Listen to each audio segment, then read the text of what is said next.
Hello, everyone. My name is Danielle Cahalan. I am here to present on my research proposal titled A Combination of Motivational Interviewing, Smart Goal Setting, and Interdisciplinary Communication Increases Self-Efficacy and Intrinsic Motivation to Improve Diet in Managing Type 2 Diabetes.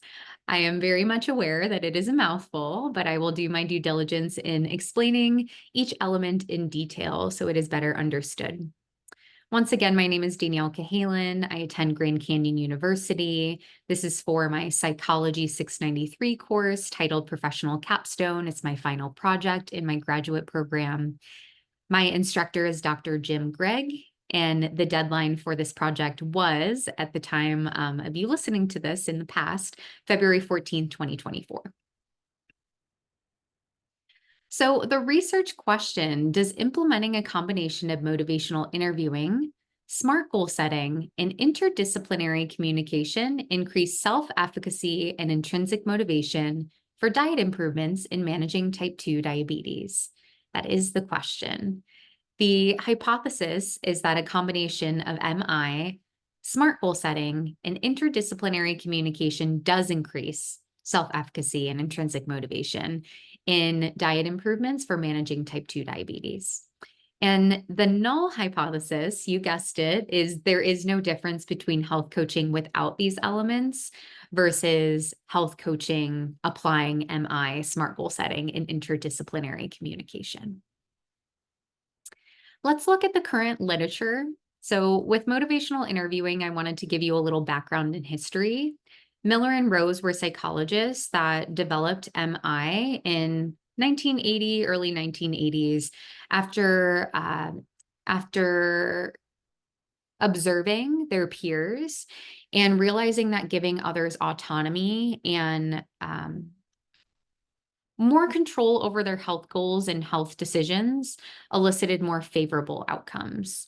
So MI gives clients and patients the lead. They're in the driver's seat, and it evokes more of this collaborative approach with the provider rather than a prescriptive approach that can elicit more resistance and ambivalence that we don't want to propel one to create health behavior changes.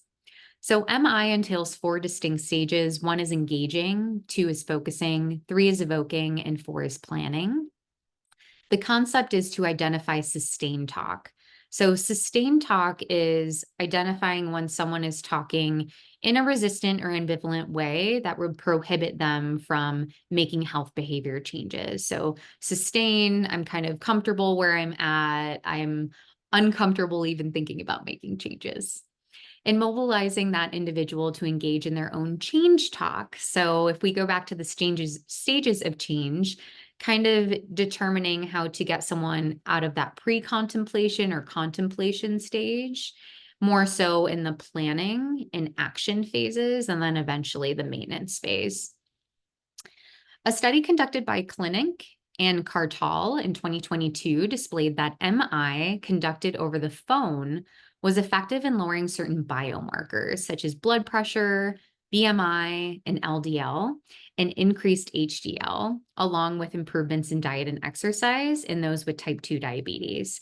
So there is already study and research to support that MI is effective in helping those with type 2 diabetes, which is great. My study is just going to meld MI with smart goal setting and interdisciplinary communication to see if that combination elevates outcomes more. If you bring your attention to this graphic on the side, I really like it in showing what intrinsic motivation from within entails, including autonomy, mastery, and purpose. So this is really what motivational interviewing is all about. And extrinsic motivation is from the outside or external factors, and that would include compensation, punishment, or fear and reward. And we see a lot of this happening in maybe a prescriptive manner or because clients or patients think that they should, if you've heard of should goals before, rather than an actual desire to change.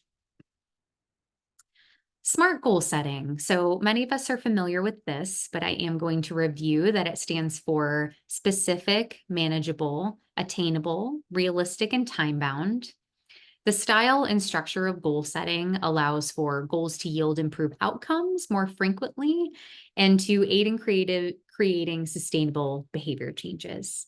So, in a study by Cook and team in 2022, a cohort of 100 patients with type 2 diabetes enrolled in a 3-month program that prompted SMART goal setting.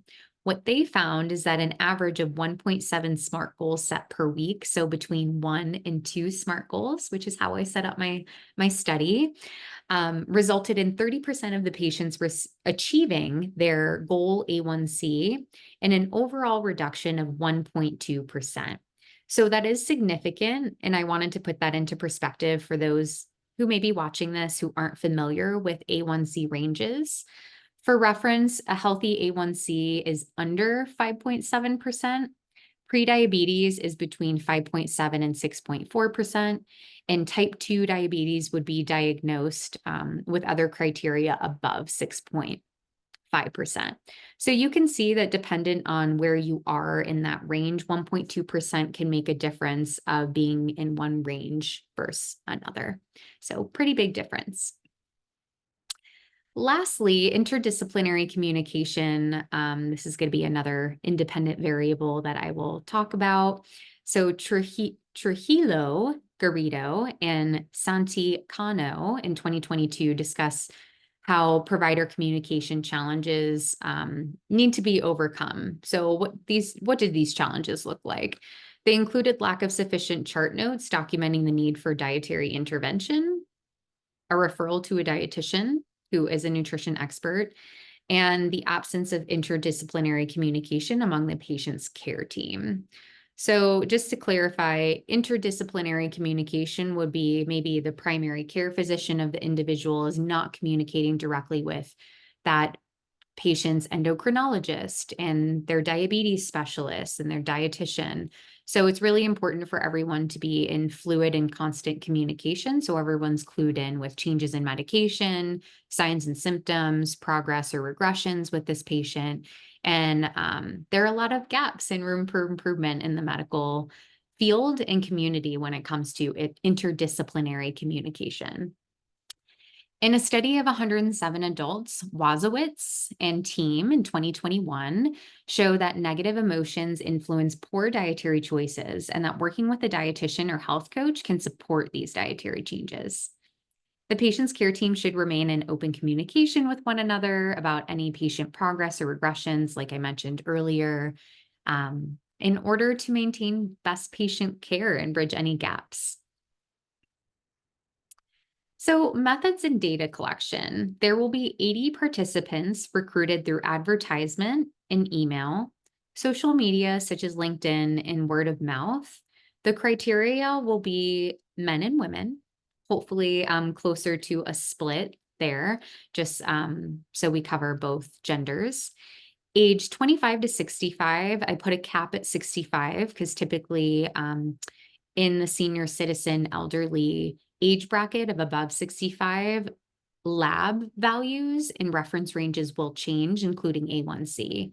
So capping it at 65 will eliminate that compounding variable there, or confounding variable. And those diagnosed with type 2 diabetes at least 1 year prior, I also wanted to be specific about the 1 year prior. Usually with a new diagnosis that can cause a lot of distress and maybe mental health issues, whether that's anxiety or depression in managing the new diagnosis. So in order to limit or mitigate some of that diabetes distress, I made the diagnosis have to be within over a year. The study design is a 2x2x2 factorial experimental design. As a reminder, if you see there's 3 2s, that means there's 3 factors that each have 2 levels to them. So if you look to your right at this chart, there's motivational interviewing, SMART goal setting, and interdisciplinary communication as the 3 factors, and each has 2 levels of generic motivational interviewing versus organic. The generic will just be kind of like a predetermined prompt, and the organic is more, it sounds more fluid. The SMART goal setting is 1 SMART goal a week set versus 2, and then the interdisciplinary communication will either be a weekly progress note to all providers or monthly progress note. So the idea is to determine which group of the 8 groups of 10, which equates to the 80 participants, yields the greatest result in combination for a 3-month program in helping those with type 2 diabetes manage their diet and lower their A1C. The operationalized variables, so the independent variables will be motivational interviewing, a guide or script to follow for the dietitians and health coaches. 1 to 2 SMART goals that are required to be set each week and meet the criteria of the SMART acronym. Interdisciplinary communication, which will be a predetermined field and just form that the health coach and dietitian will fill out. And dependent variables. So increases in diet score from the food frequency questionnaire, which there are certain numbers that will be scored in 3 different categories of poor, sufficient, and optimal for diet ranges. A1C or average of blood sugar over a 3-month period, determining if that did reduce versus not. And self-motivation that is subjectively reported in a pre and post test. Hypothetical data. So a 3-way ANOVA will compare the 8 experimental groups in various combinations of MI, SMART goal setting, and interdisciplinary communication frequency. The hypothetical data displays all combinations of applications, and all of them are statistically significant at p equals less than 0.05. So you can see over here, all of them except for the combination of SMART goal setting and provider communication. So it really seems important that the motivational interviewing piece is at play here, or else the prescriptive approach with motivation with SMART goal setting and the provider communication won't be as effective as all 3 used simultaneously. And similarly in A1C, the levels in these groups were reduced by an average of 2.5% over a 3-month period, which is definitely significant.